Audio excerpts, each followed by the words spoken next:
कुंकू भाग 4. सुहाच्या शेजारीन बाईने माधुरी व मामांना हॉलमध्ये बसवले व स्वतः किचनमध्ये गेली. परत आली ते हातात एक ट्रे होता. त्यात पाण्याचे ग्लास, चहाची किटली, स्नॅक्स असे काही बाह्य पाश्चिमात्य खाण नीटकेपणाने मांडलेली होती. तिने माधुरी व मामांना मोठ्या आग्रहाने ते ग्रहण करण्यास सांगितले. माधुरीने पाण्याचा ग्लास तेवढा हातात घेतला व घटाघट पाणी पिऊन ग्लास पुन्हा ट्रेमध्ये ठेवला. बाकी काय खाण्याची तिची इच्छा नव्हती. तिचे सारे लक्ष सुहाच्या भेटीकडे लागले होते. सुहास ड्युटीवरून येण्यास आता काही तासाचा अवधी बाकी होता. तशी माधुरी घराच्या गॅलरीत येऊन त्याच्या वाटेकडे डोळे लावून बसली होती. मामा शेजारीन बाईशी मोडक्या तोडक्या इंग्रजीत भाषण करत होते. काही वेळानंतर सुहास राहत असलेल्या घरासमोर एक गाडी येऊन थांबली. त्यातून एक अगोदर पुरुष व नंतर एक देखणी तरुणी उतरली. तो पुरुष सुहास होता. याची माधुरीला खात्री होती. मग ही स्त्री कोण असावी असा प्रश्न तिच्या मनात आला. सुहासची मैत्रीण असावी, नाहीतर शहरातील मनमोकळेपणाने वागतात पुरुषाशी असे मनाशी माधुरीने संभाषण करत स्वतःची समजूत काढली. पण त्यांचे वागणे मित्रमैत्रिणीसारखे मुळीच नव्हते. त्यांचे वागणे विवाहित जोडप्यासारखे होते. हे पाहून माधुरी चककली. काही काळ डोळ्यासमोर अंधार येऊन समोरचं काही दिसेनासे झाले. असं तिला वाटू लागलं, हा माझा सुहास नव्हे, तो असं काही अशी जणू काही तिला खात्री. मात्र डोळ्यांनी पाहिलेले सत्य ती नाकारू शकत नव्हती. माधुरी स्तब्धपणे सुहासकडे गॅलरीतून एकटक पाहत होती. तिला त्यांचा खूप रागही येत होता. तडक जाऊन त्यांच्या थोबाडीत माराव्यात, धोकेबाजला तोंडात येईल त्या शिव्या द्याव्यात अशी त्यावेळी तिला वाटले. खरं पण तिने संयम बाळगत निर्णय घेण्याचे ठरवले. शेजारीन बाई दुरूनच माधुरीचे हावभाव टिपत होत्या. माधुरी ही सुहासची बायको आहे हे त्या शेजारीन बाईंना मामाची झालेल्या संभाषणातून कळले होते. तसे तिला सुहासने इथे केलेले लग्न हे उमजले होते. तिने माधुरीला मायेने सहानुभूतीने स्पर्श करत धीर देण्याचा प्रयत्न केला.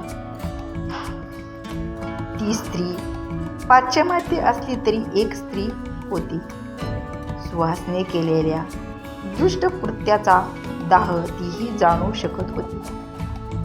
माधुरीला डोळ्यांनी पाहिलेल्या सत्यावर अजूनही विश्वास बसत नव्हता.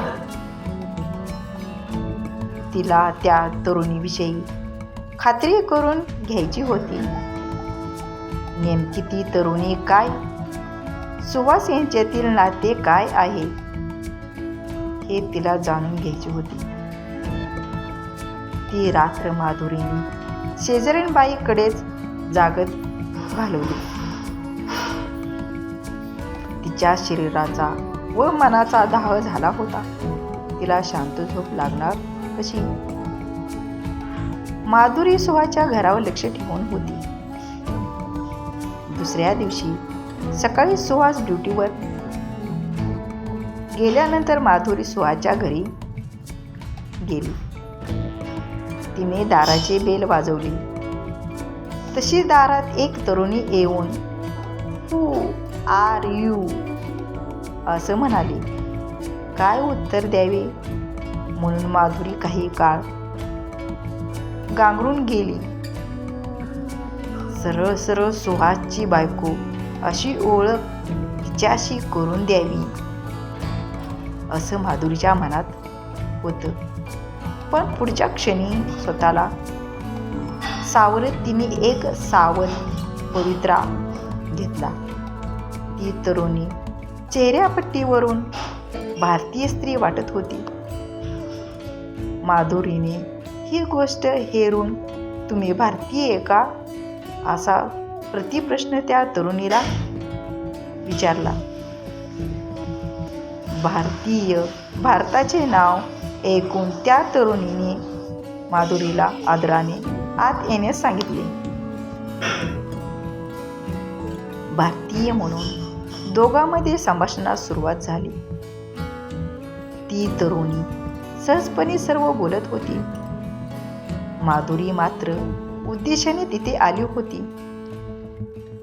दोघींच्या गप्पा रंगत रंगत तुमचे पती काय करतात या प्रश्नापुरते येऊन ठेपल्या होत्या. माधुरीने माझे पती डॉक्टर असल्याचे खोटे सांगितले. तसे त्या तरुणीने सुहास हा इंजिनियर आहे अशी बतावणी केली. माधुरीने हुशारीने मूळ मुद्द्याला हात घालायला सुरुवात केली. किती वर्षे झाली लग्नाला? वर्षे झाली असे तरुणीने उत्तर दिले. लव्ह मॅरेज वाटतो? माधुरीने पुढचा फासा टाकत विचारले. तसंच काहीच तरुणीने नजरेत लाज आणून उत्तर दिलं. असं तुमची ओळख कशी झाली? माधुरीचा पुढचा प्रश्न तयार होता. मी ही इंजिनियर आहे. कंपनीत आमच्या दोघांची ओळख झाली. ती तरुणी आत्ता प्रश्न न विचारता सुहास व तिच्या नातेविषयी कौतुकाने सर्व सांगत होती. खरं तर सुहासचं लग्न झालेलं असतानाही मी त्याच्याशी लग्न केलं. तरुणीच्या या वाक्याने माधुरी आश्चर्यचकित होऊन म्हणाली. काय?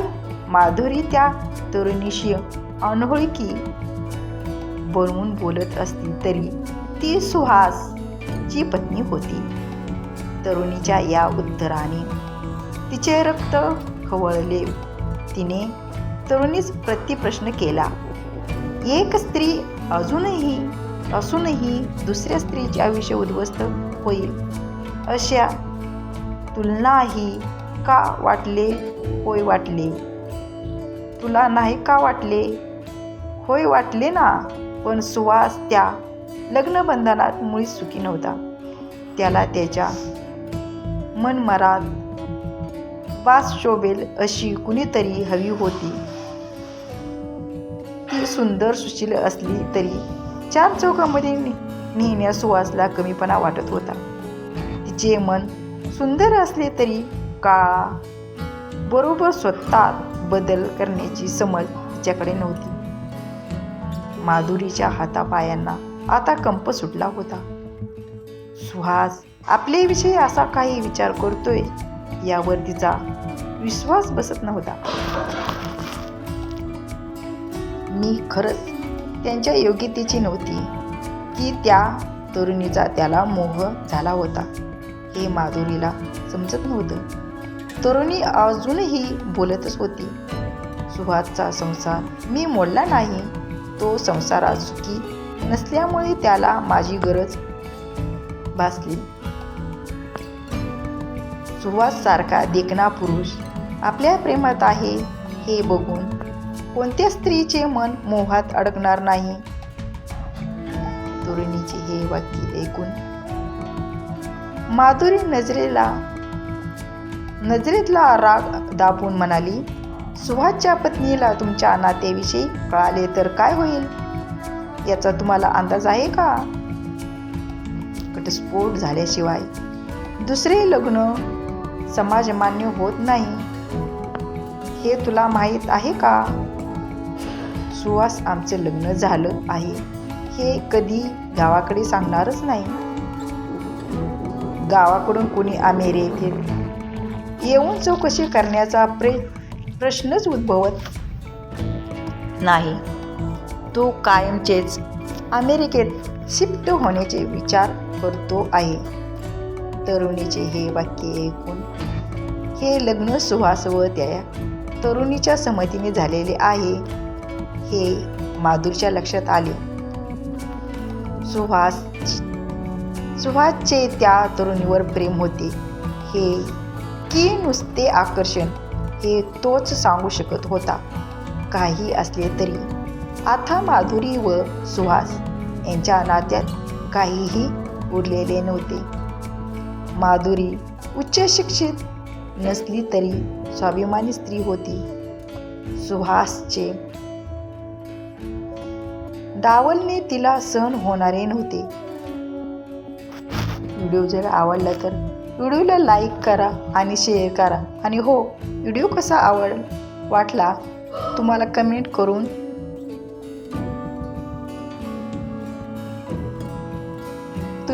करून सांगू शकता. कुंकू या मराठी स्टोरीत आपण पुढील पाहणार आहोत.